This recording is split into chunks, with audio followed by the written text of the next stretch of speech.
Olá, tudo bem? Bem-vindo ao canal Viver de Renda. Se inscreva no canal, deixe seu like, compartilhe com os amigos, nos acompanhe no Instagram Viver de Renda Canal. O CEO do grupo Multi, o Alexandre Ostroviec, ele disse que zerar imposto de importado é suicídio econômico no Brasil. Ele tem defendido que os sites estrangeiros paguem o mesmo que as empresas que atuam no Brasil. Olha, isso é de uma lógica tão contundente que não fazer isso é atestado de burrice e de ignorância. O governo Lula precisa acordar para a vida, o ministro Fernando Haddad, o Ministério da Economia precisa acordar para a vida, o vice-presidente Geraldo Alckmin, que cuida de indústria e comércio e serviços, né, precisa acordar para a vida, porque esse assunto é urgente. Isso não pode ser tratado com demagogia, com populismo barato, porque isso é estupidez, coisa de gente burra. Tratar esse assunto com demagogia e populismo é um atestado de burrice, de insanidade mental, de retardamento mental.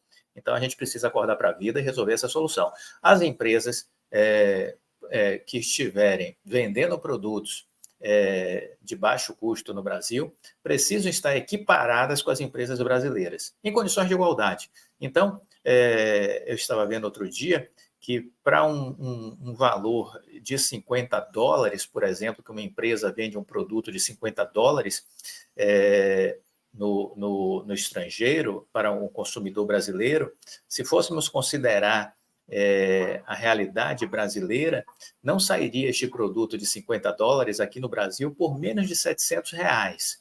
Então, ou você reduz ou você reduz os impostos sobre as empresas brasileiras para que elas possam competir aí sim em condição de igualdade, e aí vença o que tem melhor qualidade, o melhor atendimento, na verdade, ou você acaba com essa isenção tributária.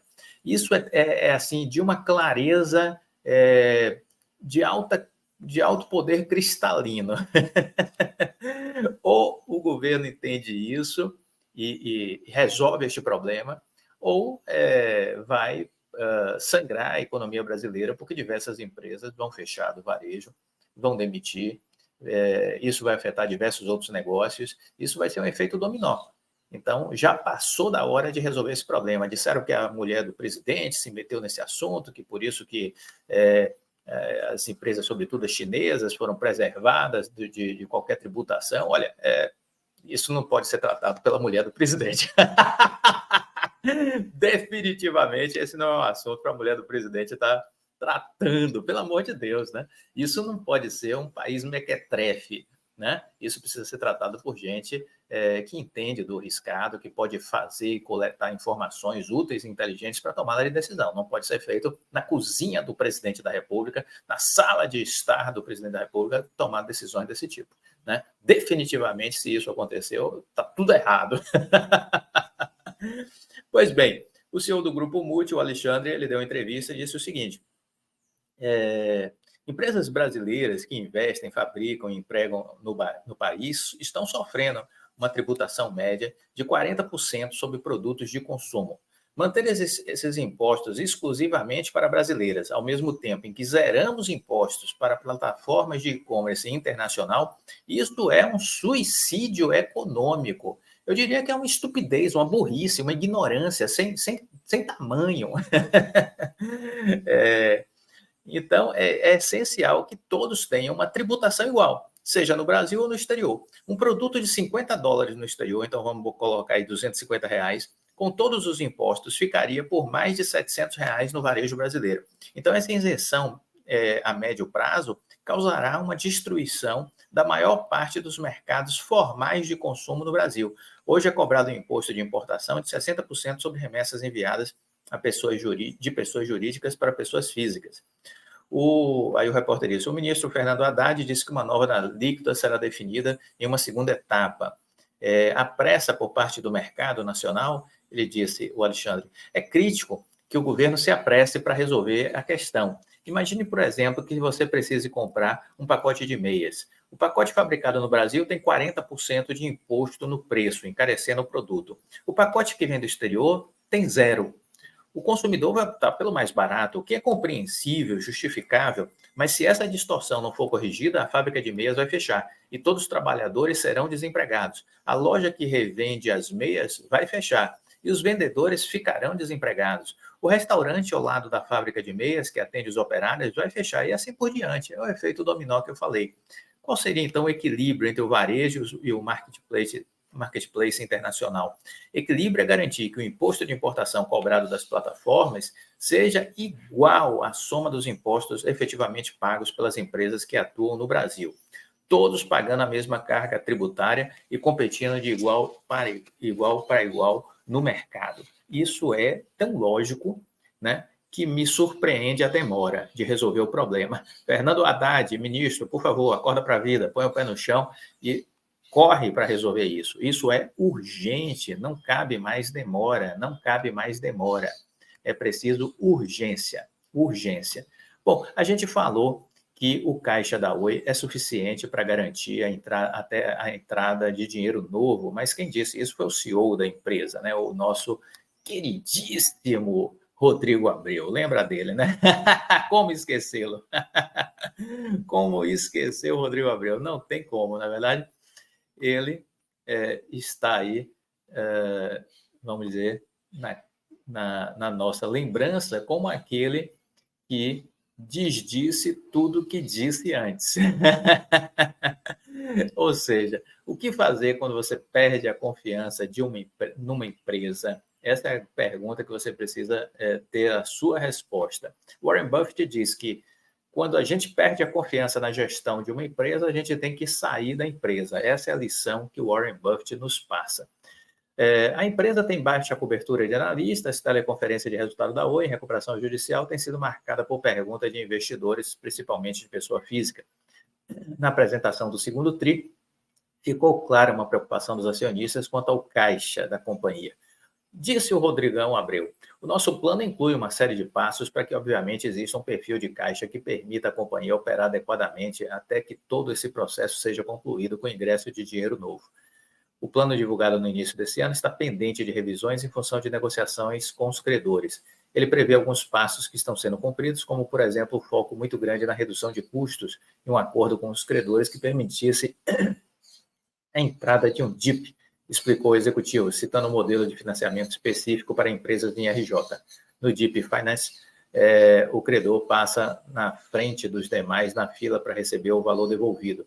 Em junho, a Oi recebeu 200 milhões de dólares dos credores por meio dessa modalidade. Foi a primeira parcela de um financiamento acordado no último mês de abril.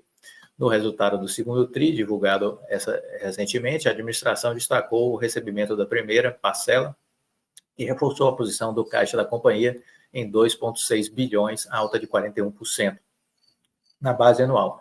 A partir dessa entrada, se discute, então, condições para a entrada de dinheiro novo, afirma Rodrigo Abreu. A nossa previsão é que todo o perfil de caixa seja suficiente para levar a companhia até a entrada desse dinheiro novo, que aí está se traçando um horizonte de até a metade do ano que vem. Então, veja, a recuperação judicial até a metade do ano que vem não tem desfecho, viu? Não tem desfecho para essa recuperação judicial até a metade do ano que vem. Estamos aí dentro de um limbo. Segundo o executivo, o plano é que esses recursos cheguem à companhia entre o final do primeiro TRI do ano que vem e início do segundo, meados do ano, né? O plano prevê a entrada de um aporte que garanta a cobertura de consumo operacional enquanto a companhia não gera caixa livre, mas quanto menos dinheiro novo for necessário, melhor. Então, temos foco muito grande em redução de consumo, mais do que qualquer outra coisa nesse momento. E isso vai apertando, vamos dizer assim, o avanço das metas. Lembra das metas traçadas pela empresa, né? Todas estão ficando desatualizadas e ficando para trás. Aquela ideia de chegar em 2025 com 8 milhões de casas conectadas é completamente descabida, olhando este cenário que a gente está enxergando agora na Oi, né? Fomos enganados. A presidência da empresa enganou os acionistas, tinha toda uma tese que a empresa estava muito barata, quando a ação estava a 1,80, ele já dizia que a ação estava barata. Depois disso veio ali o despencar da ação, veio o grupamento de ações, e de lá para cá no final do ano do passado, ele disse que nada mais prendia a empresa em recuperação judicial. Fomos surpreendidos esse ano, no início, com uma nova recuperação judicial, e estamos vendo um cenário, por enquanto, de deterioração. É isso que a gente está vendo. É isso que nós estamos vendo, não estamos aqui para ficar enganando. E, por conta disso, inclusive, diversas ações estão sendo feitas aí na CVM, junto ao Ministério Público Federal, e agora de questionamento judicial com relação à empresa que emitiu o laudo dizendo que a Oi tinha 3 anos de vida tranquila e fácil, que induziu os investidores a erro. Tudo isso precisa ser analisado pelo Ministério da Economia também. Eles estão estudando uma nova lei de proteção aos minoritários, e a gente precisa responsabilizar as empresas mediante multas pesadas para ressarcimento de prejuízos dos investidores quando for motivado de fraudes, de enganação por parte das empresas, né? Empresas divulgando informações falsas, e aí é uma narrativa inverídica, induz o investidor a erro, então eles precisam ser ressarcidos quando isso acontecer. E a responsabilização criminal também, uma responsabilização também de impedimento para que os gestores dessas empresas possam assumir conselhos de administração de outras empresas, cargos executivos de outras empresas listadas em bolsa. Temos que seguir o que faz nos Estados Unidos. Se fizermos igual aos americanos, já está de bom tamanho. O ministro Fernando Haddad não precisa inventar moda. Dá uma estudada no que acontece nos Estados Unidos, copia, entendeu? E aplica no Brasil. É isso que precisa ser feito, certo? Então, a bola está aí no Ministério da Economia e basta copiar o que os americanos fazem. Mas a gente precisa tornar a Bolsa um lugar de gente séria, né? E aí a gente precisa punir quem falta com a seriedade. É isso que precisa acontecer no Brasil, não é verdade? Gostou do vídeo? Deixe o seu like, compartilhe com os amigos, fique com Deus e até a próxima. Tchau.